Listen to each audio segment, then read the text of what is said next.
সবাইকে স্বাগত দীপ্ত সংবাদের সাথে রয়েছে দোলা ডলরেস। শুরুতেই জানাবো সংবাদ শিরোনাম। জুলাই হত্যাকাণ্ডের বিচার, সংস্কার ও নতুন সংবিধানের জন্য রাজপথে আছে এনসিপি। নতুন বাংলাদেশের জন্য, নতুন সংবিধানের জন্য আমরা রাজপথে নেমেছি। যেই নতুন সংবিধানে আপনার আমার অধিকারের কথা থাকবে। জামায়াতে ইসলামী রাষ্ট্রের দায়িত্ব পেলে মানবতার কল্যাণ ও ন্যায় বিচারে গুরুত্ব দেবে। বিমান বিধ্বস্তের ঘটনায় আরও 2 শিক্ষার্থীর মৃত্যু, মাইলস্টোন স্কুল সরিয়ে নেওয়ার পরামর্শ। মাইলস্টোন স্কুল ট্র্যাজেডির ঘটনায় এখনও আতঙ্কে অনেক শিক্ষক, শিক্ষার্থী, অভিভাবক।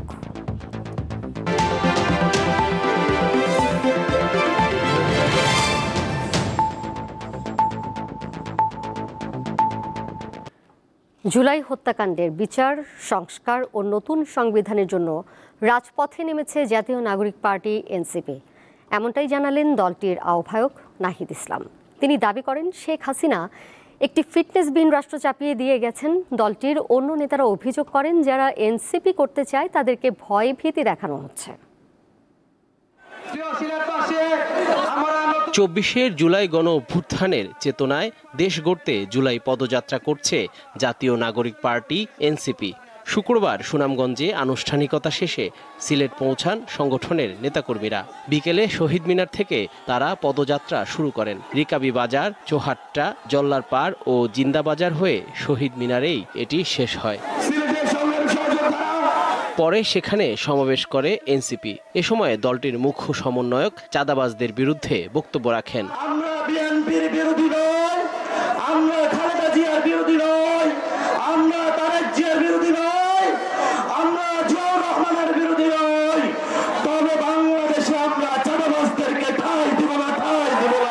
প্রধান অতিথির বক্তব্য রাখেন সংগঠনের আহ্বায়ক। তিনি বলেন, এনসিপি হত্যাকাণ্ডের বিচার সহ কয়েকটি লক্ষ্য নিয়ে রাজপথে নেমেছে। বিচার, সংস্কার এবং নতুন বাংলাদেশের জন্য, নতুন সংবিধানের জন্য আমরা রাজপথে নেমেছি। যেই নতুন সংবিধানে আপনার আমার অধিকারের কথা থাকবে, সিলেটের মানুষের মর্যাদার কথা থাকবে। এর আগে দুপুরে সুনামগঞ্জ শহরে পদযাত্রা করে জাতীয় নাগরিক পার্টি। বিভিন্ন সড়ক প্রদক্ষিণ করে আলফাত স্কয়ারে তা শেষ হয়। সেখানে সমাবেশ করে দলটি। সুযোগ পেয়েছি, কোন ধরনের বাধা বিপত্তিতে ভয় না পেয়ে নতুন বাংলাদেশ আমরা প্রতিষ্ঠা করব ইনশাআল্লাহ। যারা এনসিপিতে যোগ দিতে চায় বা যারা এনসিপি করতে চায় তাদেরকে স্থানীয়ভাবে ভয়ভীতি দেখানো হয়, তাদেরকে প্রশাসন অসহযোগিতা করে। এনসিপির আহ্বায়ক জানান, তাদের দল প্রতিষ্ঠিত হয়েছে রাষ্ট্র মেরামতের উদ্দেশ্য নিয়ে। এমন একটা দেশে আমরা আসলে বসবাস করি যেখানে বাসের ফিটনেস থাকে না। আমরা এমন একটা দেশে বসবাস করি যেখানে বিমানেরও ফিটনেস থাকে না। আমরা এমন একটা দেশে বসবাস করি যেখানে মানুষেরও ফিটনেস থাকে না। শেখ হাসিনা একটা ফিটনেসবিহীন রাষ্ট্র আমাদের উপরে চাপিয়ে দিয়ে গিয়েছে। ভবিষ্যৎ প্রজন্মের জন্য হলো এই রাষ্ট্রের ফিটনেস আমাদেরকে তৈরি করতে হবে, এই রাষ্ট্রের মেরামত আমাদেরকে তৈরি করতে হবে।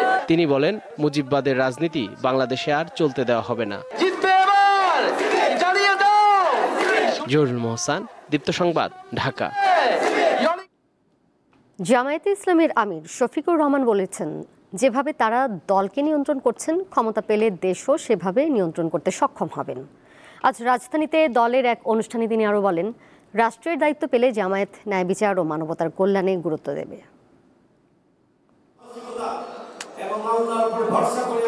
শুক্রবার দুপুরে রাজধানীর বাংলাদেশ চীন মৈত্রী সম্মেলন কেন্দ্রে রুকন সম্মেলনের আয়োজন করে বাংলাদেশ জামায়াতে ইসলামী ঢাকা মহানগর দক্ষিণ শাখা। অনুষ্ঠানে সংগঠনের রুকনদের পাশাপাশি কেন্দ্রীয় নেতারাও অংশ নেন। বিশ্বের মুসলমানদের সম্পদ। সম্মেলনে প্রধান অতিথি হিসেবে যোগ দেন জামায়াত ইসলামের কেন্দ্রীয় আমির। তিনি বলেন, মানবতার কল্যাণের লক্ষ্যে তার দল রাজনীতি করে। কারো আছে বেগমপাড়া, কারো আছে পিসিপাড়া, আমাদের নাই তো, এবং আমাদের এটা প্রয়োজনও নাই। আলহামদুলিল্লাহ, আমরা সমাজ বদলের বাস্তব স্বপ্ন দেখি এবং আমরা কোথায় ছিড়া ভিজাতে চাই না। আমরা চাই দুধ অথবা পানি দিয়ে ছিড়া ভিজবে, আর প্রয়োজনে আমাদের রক্ত দিয়ে ছিড়া ভিজবে। আমাদের সমস্ত রাজনীতি হবে মানুষের জন্য, মানবতার জন্য। জামায়াতের আমির বলেন, তারা নীতি নৈতিকতা ও আদর্শ মেনে দল পরিচালনা করে আসছেন, একইভাবে রাষ্ট্রের নেতৃত্ব দিতে চান। আমরা আশা করি এই দলের হাতে আল্লাহ যদি দেশ পরিচালনার দায়িত্ব দেন, এখন আমরা দল নিয়ন্ত্রণ করেছি, আমরা ইনশাআল্লাহ দেশও নিয়ন্ত্রণ করতে পারি। যখন আমরা দখলদারিতে যাব না, তখন আশা করি বাকি সকলে বার্তা পেয়ে যাবেন এবং সকলের কান খাড়া হয়ে যাবে।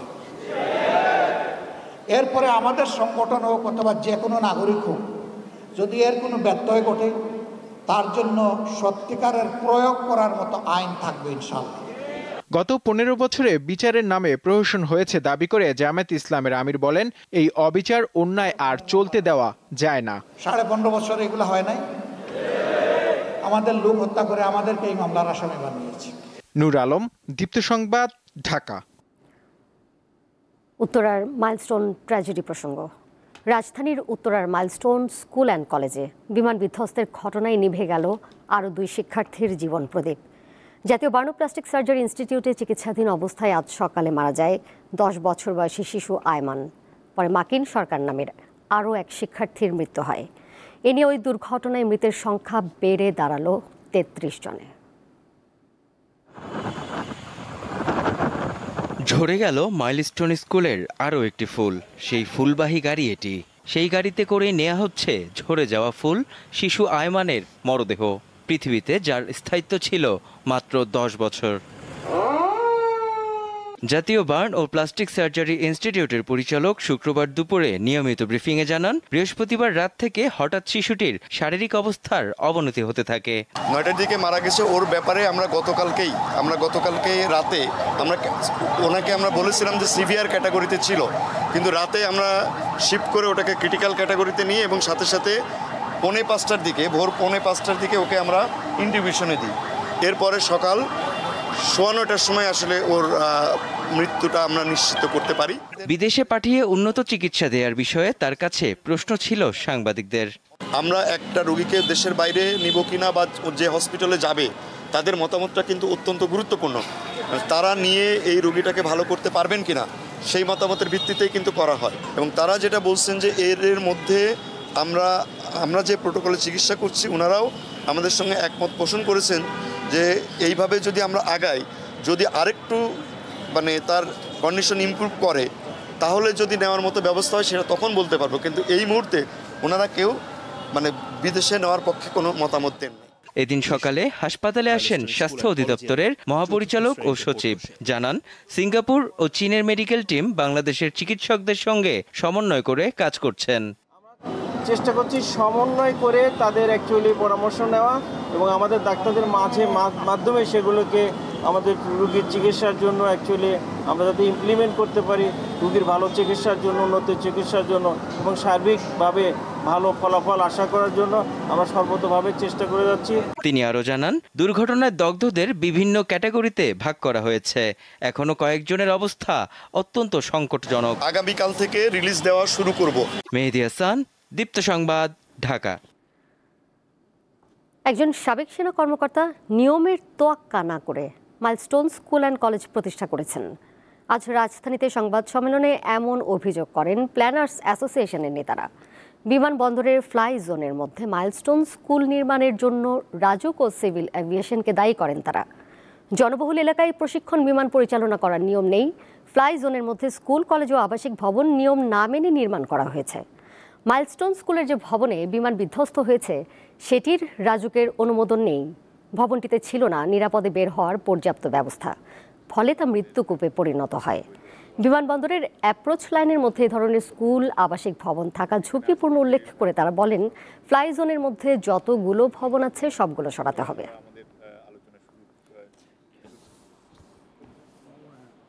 অ্যাপ্রোচ লাইনের মধ্যে যদি যত ধরনের অ্যাসেম্বলি বিল্ডিং আছে, যত ধরনের বিল্ডিং, শুধু এই স্কুল শোনো, যত ধরনের অ্যাসেম্বলি বিল্ডিং আছে, স্কুল আছে, এডুকেশন ইনস্টিটিউশন আছে, সবগুলোকেই এখান থেকে সরাতে হবে। না সরালে ভবিষ্যতে যদি দুর্ঘটনা হয় আবার এই ধরনের আমাদেরকে মৃত্যুর মিছিল বাড়বে। ওই জায়গায় যিনি স্কুল করেছেন একজন সাবেক সেনা কর্মকর্তা, তিনি অনেক কিছু ভায়োলেট করে প্রভাব খাটিয়ে করেছেন।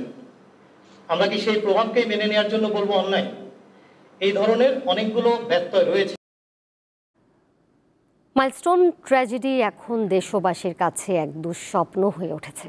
ওই দুর্ঘটনার পর এখনও ট্রমায় আছেন সেখানকার শিক্ষক, শিক্ষার্থী, অভিভাবকরা। বিশ্লেষকরা বলছেন এই দুর্ঘটনা থেকে শিক্ষা না নিলে ভবিষ্যতে আরও ক্ষয়ক্ষতির আশঙ্কা রয়েছে। তারা বিমানের রুট পরিবর্তন বা ক্যাম্পাস স্থানান্তরের পরামর্শ দিয়েছেন। ছোট্ট ছোট্ট পায়ে চলতে চলতে একদিন মহাকাশ জয়, কেউ ডাক্তার, কেউ ইঞ্জিনিয়ার হবার স্বপ্ন বুনছিল। রাজধানীর উত্তরার মাইলস্টোন স্কুল অ্যান্ড কলেজের শিক্ষার্থীরা কি জানতো 21 জুলাই তারিখটি তাদের দিনলিপিতে রয়ে যাবে জীবনের বিভীষিকাময় এক অধ্যায় হিসেবে।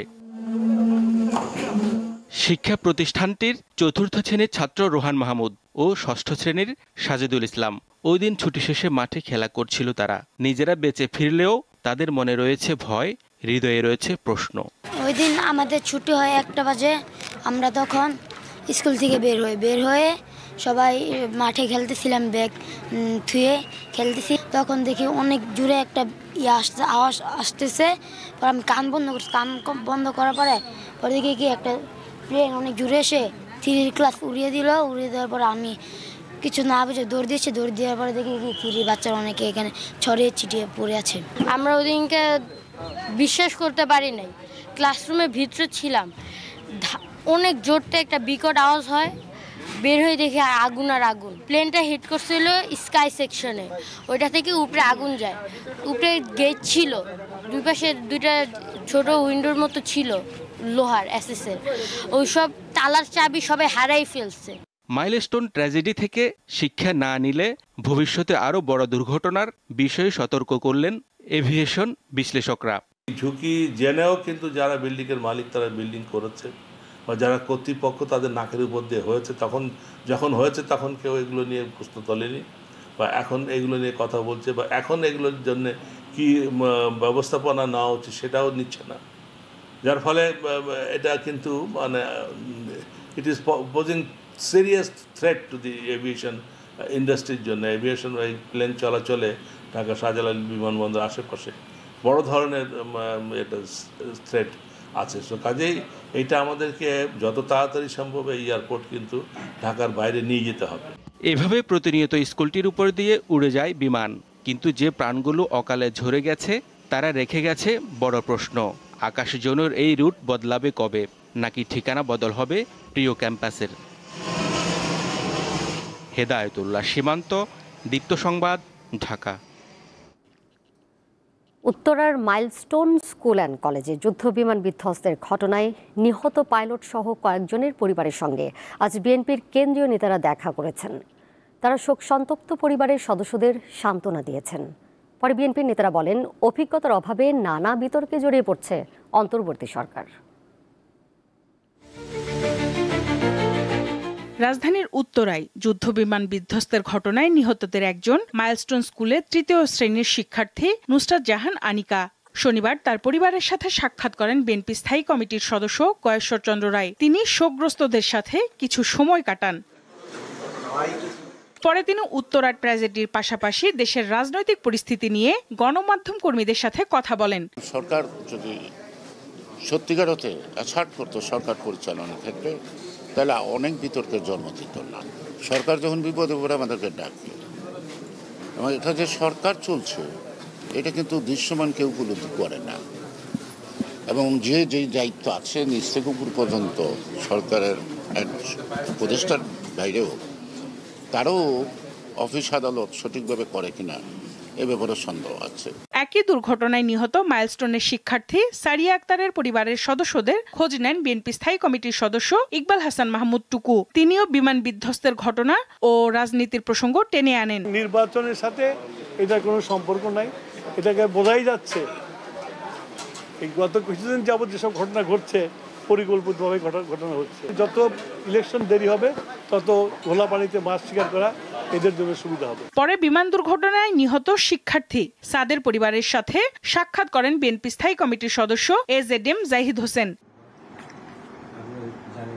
এদিকে উত্তরায় বিমান বিধ্বস্তের ঘটনায় নিহত পাইলট তৌকিরের পরিবারের সদস্যদের সাথে দেখা করেন বিএনপি মহাসচিব মির্জা ফখরুল ইসলাম আলমগীর। তিনি শোকগ্রস্ত পরিবারের সদস্যদের সহমর্মিতা জানান।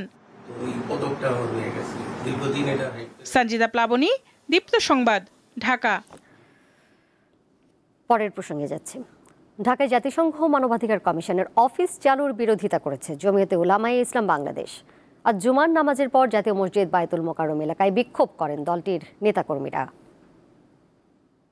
সংঘের মানবাধিকার অফিস যদি আমার দেশে কোন জঙ্গি নাটক করে আগ্রাসন চাপিয়ে দিতে চায়, আমার দেশের 1 ইঞ্চি মাটির স্বাধীনতা সার্বভৌমত্ব যদি বিপন্ন হয়, তাহলে বাংলাদেশে সাম্রাজ্যবাদের আরেকটি কবর হবে। বাংলাদেশে জাতিসংঘের মানবাধিকার অফিসের কোনো প্রয়োজন নেই। যদি প্রয়োজন হয় এদেশের তৌহিদি জনতাই বলবে। গোপালগঞ্জে সাম্প্রতিক সহিংসতার ঘটনায় গুরুতর মানবাধিকার লঙ্ঘন হয়েছে বলছে মানবাধিকার সংগঠন আইন ও সালিশ কেন্দ্র। 16 জুলাই এনসিপির সমাবেশ কেন্দ্র করে স্থানীয় আওয়ামী লীগ ও এর সহযোগী সংগঠনের নেতাকর্মী ও সমর্থকদের হামলার ঘটনা ঘটে। পরে সেখানে সহিংসতায় 5 জনের প্রাণহানি হয়।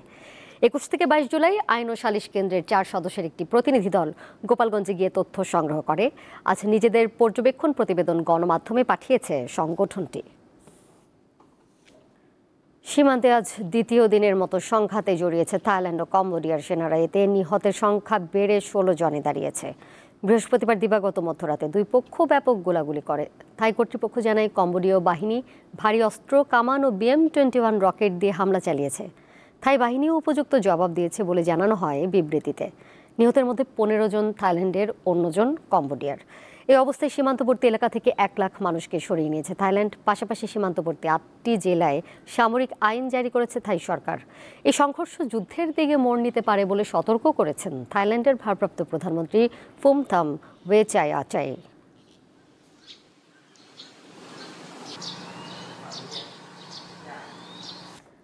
এবারে খেলার খবর। আগামী 15 থেকে 27 সেপ্টেম্বর শ্রীলঙ্কার কলম্বোতে অনুষ্ঠিত হবে সাফ অনূর্ধ্ব 17 চ্যাম্পিয়নশিপ। আজ বাংলাদেশের অনূর্ধ্ব 17 জাতীয় দল আবাসিক প্রশিক্ষণ ক্যাম্প করার লক্ষ্যে যশোরের শামসুল হুদা ফুটবল একাডেমিতে যোগ দিয়েছে।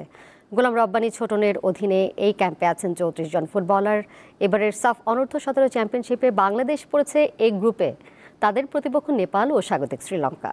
তুলনামূলক সহজ এই গ্রুপ থেকে সেমিফাইনালে জায়গা করে নেওয়ার আশা করছে বাংলাদেশ।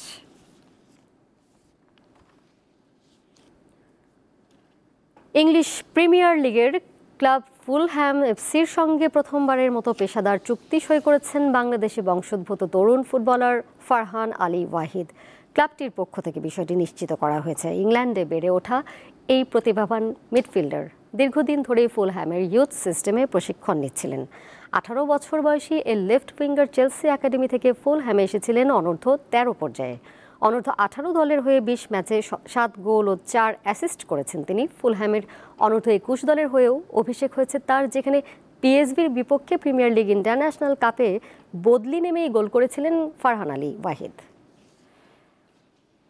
শেষ করব দীপ্ত সংবাদ, যাবার আগে শিরোনামগুলো জানিয়ে দেব আরও একবার। জুলাই হত্যাকাণ্ডের বিচার, সংস্কার ও নতুন সংবিধানের জন্য রাজপথে আছে এনসিপি। জামায়াতে ইসলামী রাষ্ট্রের দায়িত্ব পেলে মানবতার কল্যাণ ও ন্যায় বিচারে গুরুত্ব দেবে। বিমান বিধ্বস্তের ঘটনায় আরও 2 শিক্ষার্থীর মৃত্যু, মাইলস্টোন স্কুল সরিয়ে নেওয়ার পরামর্শ। মাইলস্টোন স্কুল ট্র্যাজেডির ঘটনায় এখনও আতঙ্কে অনেক শিক্ষক, শিক্ষার্থী, অভিভাবক। এই ছিল এখনকার মতো। এর সাথে বিদায় নিচ্ছি আমি দোলা ডলরেস। আরও তথ্য এবং বিনোদনের নানা খবর জানতে যুক্ত থাকুন দীপ্ত ডিজিটাল প্ল্যাটফর্মে। ধন্যবাদ সবাইকে এতক্ষণ সাথে থাকার জন্য।